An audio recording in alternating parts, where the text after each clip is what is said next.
Seated Nude Study, Henry Scott Tuke. Today, we step quietly into the world of English painter Henry Scott Tuke and his early work, Seated Nude Study, created in 1877. At first glance, the painting feels simple. A seated nude figure. A study in light, anatomy, and form. But beneath that simplicity lies something deeply human, a young artist learning how to see the body not as an object, but as living structure, emotion, and presence. Henry Scott Tuke was still developing his artistic voice when he painted this work. Long before he became known for his luminous seaside paintings and sunlit figures by the English coast, he was studying discipline, proportion, and realism.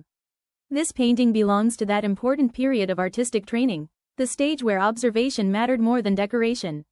The figure sits quietly, almost timelessly. There is no dramatic background, no mythology, no elaborate symbolism. The focus remains entirely on the body itself, its posture, balance, and the subtle play of light across skin. What makes this work powerful is restraint. Tuke does not exaggerate the anatomy. He does not idealize the figure into something impossible. Instead, he approaches the human body with patience and honesty. Every shadow feels carefully observed. Every contour carries the calm concentration of an artist trying to understand form through direct experience. This reflects the influence of realism in late 19th century European art. Realist painters believed ordinary reality deserved attention.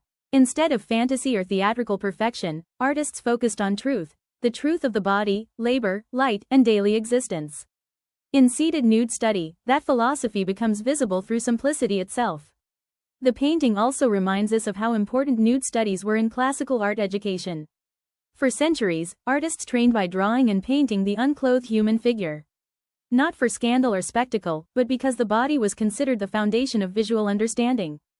To paint movement, emotion, or life itself, artists first had to understand anatomy, weight, posture, and proportion. In Tuke's hands, the nude becomes less about sensuality and more about observation. There is a quiet stillness here. The pose feels natural, almost introspective. The figure does not perform for the viewer. Instead, the painting creates the feeling of a private studio moment, an artist carefully studying how light touches muscle and skin. You can already sense qualities that would later define Tuke's mature works: sensitivity to natural light, softness in flesh tones, and a calm emotional atmosphere. Unlike many academic studies that feel cold or mechanical, this painting retains warmth. The brushwork remains gentle, the body feels alive rather than sculptural. Even in study form, Tuke allows humanity to remain visible. That humanity would later become central to his art. As his career evolved, Henry Scott Tuke became famous for paintings of young men bathing, sailing, and resting along the Cornish coast of England. His works captured sunlight reflecting on water and skin with remarkable delicacy. But those later paintings were built upon foundations established in studies like this one. Seated Nude Study is not merely practice.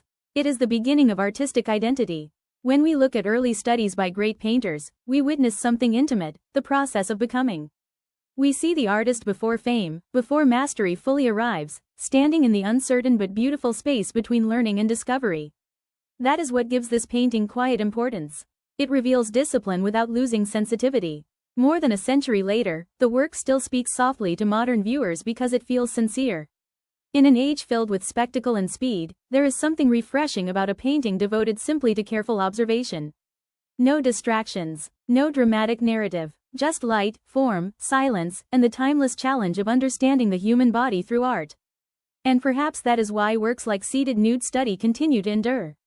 Because beneath technique and history, they remind us that art often begins with looking closely, patiently, honestly, and without illusion.